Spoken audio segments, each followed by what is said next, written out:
friends. We are meeting again to talk about another rubric. The rubrics I have chosen this time, they are closing eyes ameliorates and indifference lies with eyes closed. तो आज हम ये दो rubric के बारे में बात करेंगे. पहले let's talk about the phrase closing eyes. तो ये तो माइंड चैप्टर का रुब्रिक है, तो हम इसे डायरेक्ट नहीं लगाएंगे क्योंकि हमारे पास ऑलरेडी एक आइज़ का चैप्टर है, विजन का चैप्टर है. तो अगर आइज़ के बारे में, विजन के बारे में होता तो वो उस चैप्टर में होता. Because it is in mind chapter we have to use it as a metaphor, right. So this we have established because mind method में जो माइंड में रुब्रिक्स है वो ज़्यादा करके हम मेटाफर करके अगर यूज़ करेंगे तो उसका यूज़ बहुत ज़्यादा लोगों के लिए हो सकता है. You can use it very widely. अब हम सोचते हैं कि क्लोजिंग आइज़ क्या है. What is closing eyes? ये एक मुहावरा है, राइट. सो आंखें मूंद लेना, इसका क्या मतलब है? इसका मतलब है सोच समझकर कोई कार्य ना करना, या किसी चीज़ को नज़रअंदाज करना, या किसी बात को अनदेखा करना, राइट.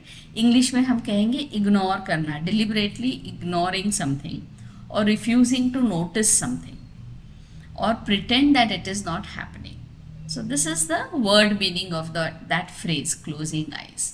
अब क्लोजिंग आइज एमेलोरेट्स यानी कि नज़रअंदाज करना, इग्नोर करना, ये उसे अच्छा लगता है. अच्छा लगता है यानी कि उससे उसकी कंडीशन अच्छी होती है, एमेलोरेशन मिलता है उसे. ऐसी कौन से रेमेडीज़ हैं जिसे आइज़ क्लोज करने के बाद अच्छा लगता है, एमेलोरेट होता है? तो दो रेमेडीज़ हैं वहाँ पे, जिंकम मेट है और कालीकाब है, राइट.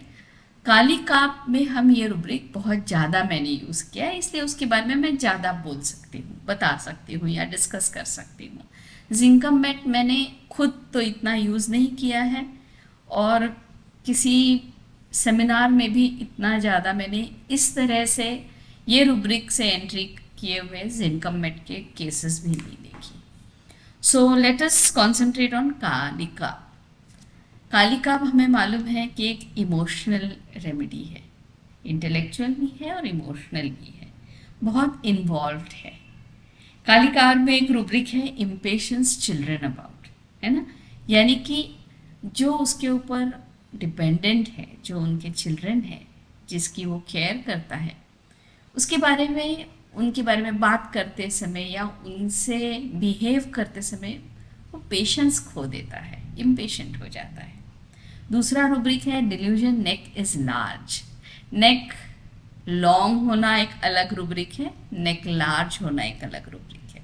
सो जब नेक लार्ज होता है तो it talks about the strength, ego of that person. So ये एक इमोशनल है, इसको थोड़ा ईगो है, यानी कि वो दूसरे की बात इजीली नहीं मानेगा, और इन्वॉल्व है. इसलिए इस तरह की पर्सनालिटी हम समझ सकते हैं कि वो दूसरे की स्पेस भी इन्वॉल्व करेगा.